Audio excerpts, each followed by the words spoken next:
पाया अगं पडते. राहू दे. हे तर मी काय विकतचे तिळगुळ नाही आणत. मी या वड्या छान आपल्या घरी बनवल्यात आणि घरी जर का कोणी लहान मुलं असेल ना तर अशा वड्या अधूनमधून करत जा. लॉलीपॉप पेक्षा ते दिलेलं कधीही बरं नाही का? खरं तर ना माझ्या तिळाच्या वड्या अत्यंत सुंदर होतात आणि खूप जण मला त्यामागचं सिक्रेटही विचारतात. तर सिक्रेट हेच आहे की मी ना माझे तीळ अगदी खमंग भाजून घेते आणि मग त्यांच्याशी खूप खूप गप्पा मारते. मग चव येते त्यांना. नाही, आजचा एक दिवस निमित्त आहे, पण गोड नेहमीच बोललं पाहिजे आणि फक्त तोंडावर नाही तर मागून सुद्धा.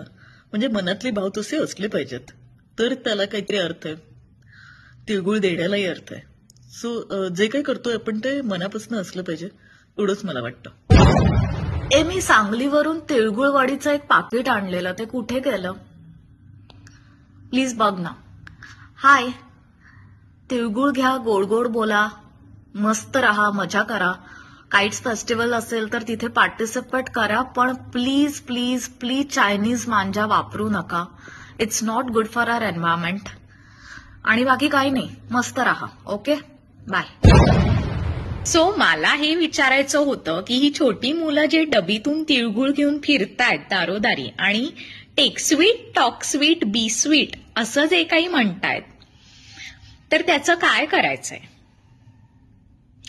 बरं, यांना समजावायला जावं तर मगाशी एक छोटीशी होती, ती मला म्हणाली की आंटी आंटी तिळगुळ लो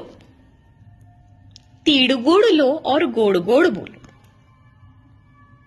काय करायचं यांचं? मी इतकंच म्हणेन की माझे तिळगुळ सांडू नका, माझ्यासोबत भांडू नका आणि ज्या व्हिडिओमध्ये मी नाहीच आहे तिथं प्लीज मला टॅग करू नका.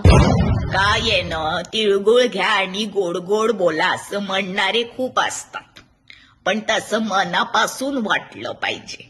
नाहीतर तोंडावर तिळगुळ आणि मागं वळलं की तीळ पापड होणारी पण खूप असतात. मला फार अनुभव आहे तसल्यांचा, म्हणून मी आपली लांबच राहते. आणि आ हा हा हा जबरदस्त असा वास आता. कोणीतरी तिळाची वडी केलेली आहे. मी सुद्धा तुमच्यासोबत तिळाची वडी कशी करायची ह्याची रेसिपी शेअर करणार आहे. इथे खाली तुम्ही बघू शकता साहित्य कृती, याची जी लिंक आहे ती मी दिलेली नाहीये कारण अजून व्हिडिओ शूट झालेला नाहीये. त्यामुळे शोधत बसू नका. जेव्हा अपलोड होईल तेव्हा मी तुम्हाला नक्की सांगेन. त्यासाठी फॉलो करायचं आहे. धन्यवाद.